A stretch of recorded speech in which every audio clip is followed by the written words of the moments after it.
Pemirsa, sepanjang tahun 2022, Kejaksaan Tinggi atau Kejati Aceh berhasil menyelamatkan keuangan negara sebanyak 12 miliar dari 6 kasus tindak pidana korupsi yang ditangani. Kejati Aceh telah menangani sejumlah kasus di wilayah Aceh selama tahun 2022, baik pidana umum maupun pidana khusus. Untuk pidana umum, ada ratusan kasus yang ditangani oleh Kejati maupun seluruh Kejari di wilayah Aceh. Sepanjang tahun 2022, khususnya bidang tindak pidana khusus Kejati Aceh telah melakukan sejumlah penanganan dan penegakan hukum dari target 2 kasus yang berhasil ditangani sebanyak 6 kasus.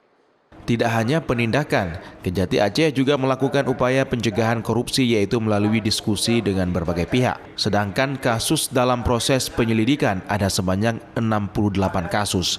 Ditambah 35 kasus dalam proses penyidikan. Untuk penuntutan ada 35 kasus sedangkan eksekusi hanya 13 kasus. Bambang Bahtiar mengatakan penanganan kasus tindak pidana korupsi di Aceh melebihi target. Dari target 2 kasus yang diselesaikan menjadi 6 kasus.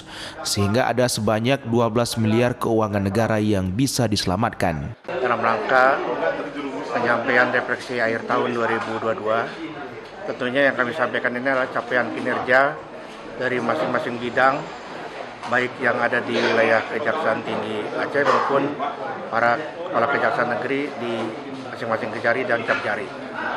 Jadi berdasarkan pengamatan kami, alhamdulillah 1 tahun yang sudah berjalan, semua capaian baik dari pembinaan sampai Aspidmil yang asisten yang baru di bidangnya telah dilaksanakan dan berjalan sebagaimana target yang dicanangkan di dalam rencana di awal tahun.